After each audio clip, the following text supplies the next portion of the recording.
जो breather rally बोलते हैं हमको, वो I think that breather rally has already happened. 22,100 200 के बीच का जो निफ्टी का लेवल टच हुआ था, उसके साथ में आज ऑलरेडी 24,300 400 का लेवल के आसपास निफ्टी हो चुका है।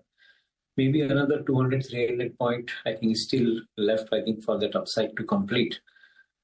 मे बी उसके बाद में थोड़ा बहुत मार्केट के अंदर करेक्शन आ सकता है, that is one possibility. Now this kind of correction would be buy on deep opportunities, क्योंकि ये जो करेक्शन है वो नेचुरल करेक्शन है, जिसके अंदर now individual stock picking based activity start होनी संभावित है। एक तरफ युद्ध की संभावना रिसीड हो चुकी है, और दूसरी तरफ आई थिंक कॉर्पोरेट अर्निंग्स और उसके साथ में ये अप्रैल टू जून क्वार्टर का जो कारोबार है कंपनियों का, उसके ऊपर आई थिंक एनालिस्ट का व्यू बनना स्टार्ट हो जाता है। तो मैं ऐसा समझता हूँ कि it's a good time to buy some of the companies जब भी मार्केट के अंदर ये अपॉर्चुनिटी मिलती है at lower levels. Fortunately Nifty 50 stocks के जो दाम है वो करीबन अट्रैक्टिव लेवल के ऊपर है। आज की तारीख में भी करीबन 17 के आसपास का प्राइस अर्निंग रेशियो के ऊपर निफ्टी 50 ट्रेड हो रहा है on a 1 year forward basis. So that practically limits the downside possibility into this particular stocks. As I said, थोड़े बहुत करेक्शन आते हैं तो some of the larger companies would be my choice of preference for buying into the portfolio. बिल्कुल, तो ये है आपके लिए बाजार के पूरे एक्शन पर रहा है। अब आइए सर बताएं कि ऐसी सिचुएशन में जब थोड़े बेहतर होने के संकेत आ रहे हैं, कहाँ खरीदारी की जाए? क्या जो युद्ध की वजह से और कच्चे तेल में उछाल की वजह से जो सेक्टर्स काफ़ी खराब हुए, शेयर खराब हुए, वो पसंद किए जाएं, या जो भारत की इकोनॉमी पर आधारित है जिन्हें फर्क नहीं पड़ता वही बेहतर है?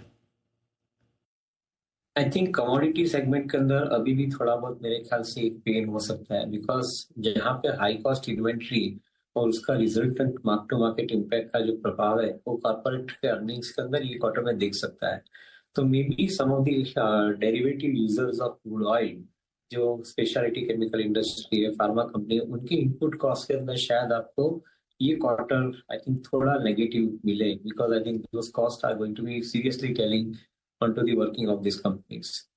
दूसरी तरफ आप देखें तो जो ऑयल मार्केटिंग कंपनियां हैं, ऑयल एक्सप्लोरेशन कंपनी है, उसके अंदर भी आई थिंक ये क्वार्टर के अंदर थोड़ी वोलाटिलिटी इसलिए बनेगी क्योंकि आपकी ऊंचे दाम की जो क्रूड ऑयल बास्केट है उसको नीचे के दाम के साथ में mark to market I think आपको एडजस्ट करना पड़ेगा। And from that perspective at least this quarter is going to be little bit more circumspect quarter. शायद मार्केट एक क्वार्टर आगे देखना चाहता है तो maybe I think in that correction whatever it is, I think उसके अंदर एक मार्केट में बाय अपॉर्चुनिटी हो सकती है। ओवरऑल जो एनवायरनमेंट पॉजिटिव दिखता है उसके अंदर पावर और पावर एंसिलरी का जो कारोबार है उनके अंदर एनवायरनमेंट काफी हद तक पॉजिटिव मिल रहा है। कैपिटल गुड सेगमेंट के अंदर जो कंपनियां पावर सेक्टर के साथ में जुड़ी है, ABB, Siemens, Hitachi energy, Siemens energy, though they are slightly expensively valued but I think they are looking relatively better from the perspective of continued growth, क्योंकि डोमेस्टिक इकोनॉमी के अंदर उनका ग्रोथ अच्छा मिल रहा है। दूसरी तरफ आप बैंकिंग और फाइनेंशियल के अंदर देखिए तो करीबन क्रेडिट ग्रोथ 16% के आसपास का जो रिपोर्ट किया गया है मार्च तक का, दैट जर्नी इज कंटिन्यूइंग। और हम समझते हैं कि I think in that some of the battered banks at this point of time they may be relatively better off in buying the portfolio. HDFC Bank, for example, SBI along with I think such kind of larger banks or Bajaj Finance kind of larger NBFC companies, they look relatively, I think, more convincing in the investment perspective. So, selective opportunity, including in the automobile ancillary, तो जो EV segment के साथ में कारोबार के साथ में जुड़े हुए हैं, उनके लिए भी I think एक अच्छा दायरा हम देख रहे हैं। मे बी थोड़ा बहुत कॉस्ट का प्रेशर आ सकता है, but overall business condition they are in a much better condition at this point of time. ये है आपके लिए राय, पूरा का पूरा एक्शन बाजार की डायरेक्शन आगे इन्वेस्टमेंट के मौके पर आया। एक और चीज़ जो मैं जानना चाहता था आपको, सारी चिंताएं तो ठीक है, अब सिर्फ थोड़ा सा लोगों को लगता है कि एक बार एफआईज बेचना रुक जाए, कम कर दे या ये खरीदने के मूड में आ जाए तो फिर तेजी करने का कॉन्फिडेंस थोड़ा और बढ़ जाए। क्या नियर फ्यूचर में आपको लग रहा है कि एफआईज की बिकवाली रुकेगी या अभी मामला थोड़ा रिस्की है? आई थिंक एक तरफ यूएस इकोनॉमी के अंदर Nasdaq has made yesterday all time high, तो majority of the funds from respective emerging market and the economies I think are getting shifted into US economy, because over there तेजी का दौर काफी हद तक strong जा रहा है वो मार्केट के अंदर। So people are putting money in American market ahead of any other market.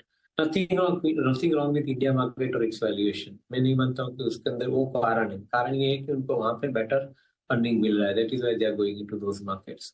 And most of these funds which are shifting out of India, they are traded funds. तो काफी हद तक उनका प्रभाव शिफ्ट पोर्टफोलियो करने का बहुत क्विक रहता है और अमेरिकन मार्केट में ट्रेड करके वापस इंडिया भी जुड़ सकते हैं.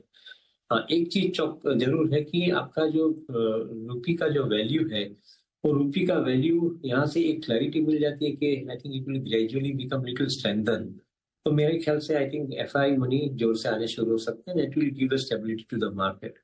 But as of now, we talk more about the domestic investors because AMCs are collecting 32,000 crore worth of SIP. Insurance company pension funds are also collecting significantly large amount of money on a month-on-month basis, as can